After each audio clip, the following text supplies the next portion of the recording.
Se você precisa se forçar para fazer algo que você já decidiu, então você não decidiu. E enquanto você continuar chamando isso de falta de disciplina, vai continuar preso exatamente no mesmo padrão. Porque o problema nunca foi começar. O problema é o que acontece dentro de você antes de qualquer movimento. E aqui está o ponto que quase ninguém percebe.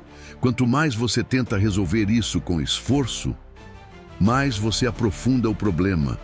Porque esforço não resolve conflito. Só empurra ele por alguns minutos e depois ele volta, mais pesado. O alarme toca, você acorda. Seu corpo já sabe exatamente o que fazer. Levantar, ir para o banho, começar o dia. Nada disso é novo, nada disso é complexo, nada disso exige uma habilidade que você não tenha. Mas mesmo assim, você não levanta, você fica.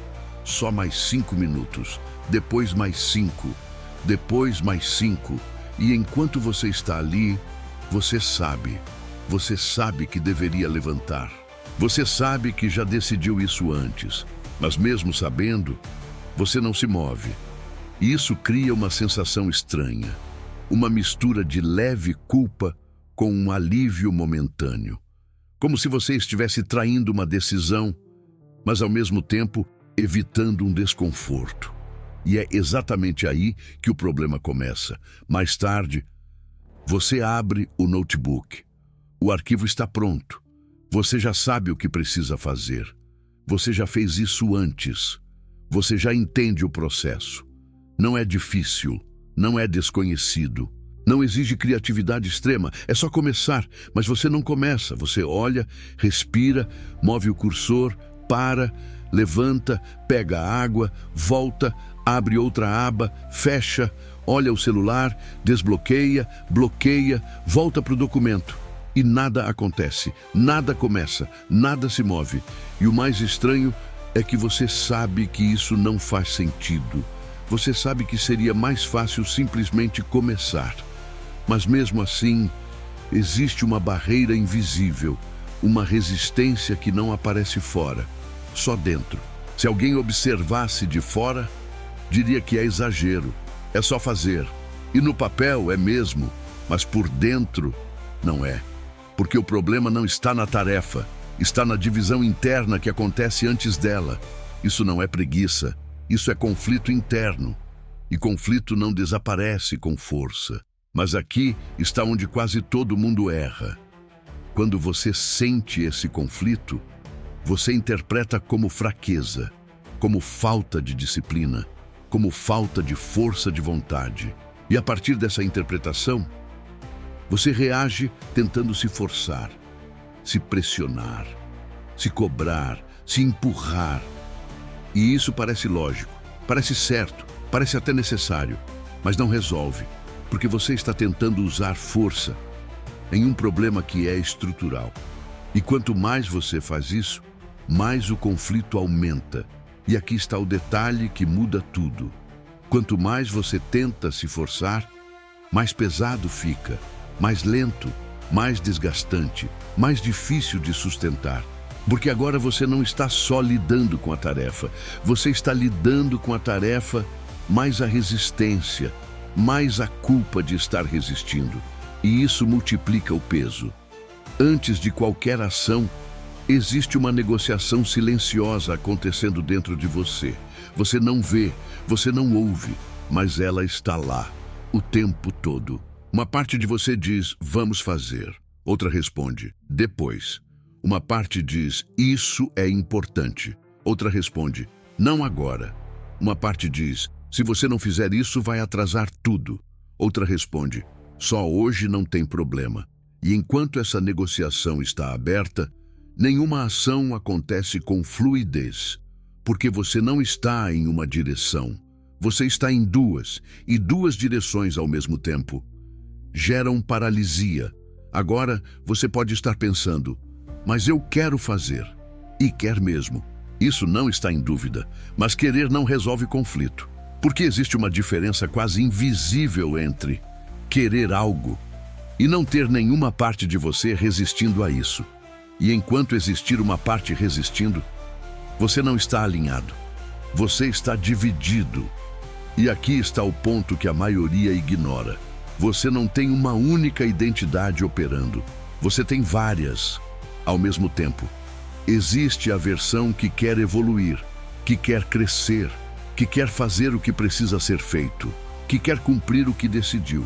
Mas existe também a versão que quer conforto, que quer evitar esforço, que quer manter o padrão atual, que quer adiar o desconforto. E o problema não é a existência dessas duas versões.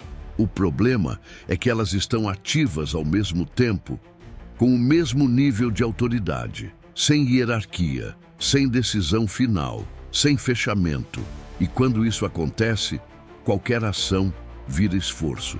É por isso que você decide treinar e minutos antes de sair, começa a pensar: talvez hoje eu esteja cansado, talvez seja melhor começar amanhã. Um dia não faz diferença. Esses pensamentos não são aleatórios. Eles são a outra identidade tentando manter espaço. E enquanto ela tiver espaço, existe negociação. E enquanto existe negociação, existe resistência. E identidade não responde a argumento. Você pode tentar convencer, pode tentar racionalizar, pode tentar se motivar, mas identidade não muda por lógica, ela sustenta comportamento. E isso cria um problema ainda mais profundo, porque você começa a depender de força de vontade. E força de vontade não foi feita para isso. Ela é um recurso limitado. Ela funciona como um empurrão inicial, não como um sistema sustentado. Quando não há conflito, ela ajuda. Mas quando há conflito interno, ela só mascara temporariamente. Você até consegue agir, mas paga por isso. Com cansaço, com irritação, com desgaste. E principalmente, com a sensação de que está sempre lutando contra si mesmo. Você já teve dias em que fez tudo, resolveu, executou, produziu, mas terminou o dia exausto, sem energia, sem vontade de repetir.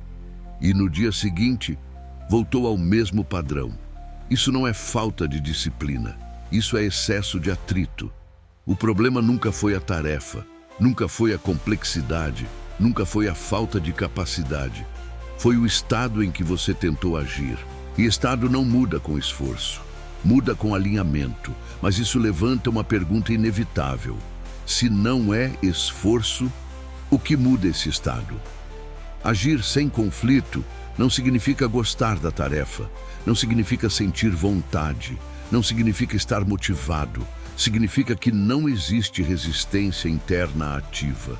Significa que não existe uma parte sua puxando na direção oposta. Quando pensamento, emoção e identidade apontam para o mesmo lado, a ação deixa de ser esforço. Ela vira continuidade, ela vira sequência, ela vira algo que simplesmente acontece. E você já viveu isso mais de uma vez. Dias em que você começa sem pensar, sem negociar, sem adiar, sem criar justificativa. Você simplesmente começa e continua e termina, sem drama, sem desgaste, sem peso, mesma pessoa, mesma capacidade, mesmas tarefas, resultado completamente diferente. O que mudou não foi o ambiente, não foi a tarefa, não foi o tempo, foi o estado interno. E quase ninguém presta atenção nisso, porque é invisível, não aparece fora, não dá para medir facilmente, mas é o que define tudo. Conflito interno nasce da ambiguidade, nasce quando você diz que decidiu, mas mantém a possibilidade de não fazer. Quando você fala, vou fazer, mas internamente deixa uma saída de emergência aberta, e enquanto essa saída existe, existe divisão. E enquanto existe divisão, existe tensão. A mente não trava por falta de capacidade, ela trava por excesso de caminhos ativos. Você não está sem opção, você está com opções demais. E isso impede movimento. Agir dividido é o que cansa. Não é a tarefa, não é o esforço, é a divisão. De um lado, quem negocia consigo mesmo todos os dias, quem depende de motivação, quem precisa se convencer, quem começa e para, quem promete e adia, quem vive entre vou fazer e depois eu faço. Do outro, quem elimina ambiguidade, quem não mantém rota de fuga, quem não precisa discutir consigo mesmo, quem não abre negociação toda vez, quem simplesmente executa. Um vive em atrito, o outro vive em fluxo. E aqui está o ponto que a maioria evita encarar. Enquanto múltiplas identidades estiverem ativas ao mesmo tempo, você sempre vai precisar de esforço para agir. Sempre. Porque sempre haverá uma parte sua resistindo, puxando na direção contrária, criando justificativa, abrindo espaço. E isso nunca desaparece sozinho. Isso explica por que você pode saber exatamente o que fazer, ter tempo disponível, ter capacidade suficiente e ainda assim não fazer. Não é falta de informação, não é falta de habilidade, não é falta de oportunidade, é excesso de conflito interno. Agora você entende, o problema não é força, o problema é conflito. E agir sem conflito não exige mais esforço, exige menos divisão, exige menos ambiguidade, exige alinhamento. Mas isso cria uma pergunta inevitável. Se agir depende de identidade, se agir depende de alinhamento, se agir depende de eliminar conflito, então disciplina não pode ser esforço, não pode ser força, não pode ser algo que você ativa quando está difícil. Então, o que é disciplina de verdade? A maioria vai continuar tentando se forçar, vai continuar interpretando o conflito como fraqueza, vai continuar tentando compensar com mais pressão, mais cobrança, mais tentativa, e vai continuar presa no mesmo ciclo. Poucos vão perceber que o problema nunca foi esforço, nunca foi motivação, nunca foi capacidade, foi identidade. E quando você entende isso, o jogo muda, mas não termina. Porque entender isso abre um novo nível de responsabilidade. Se você quer entender como disciplina realmente funciona nesse nível, a sequência está no próximo vídeo.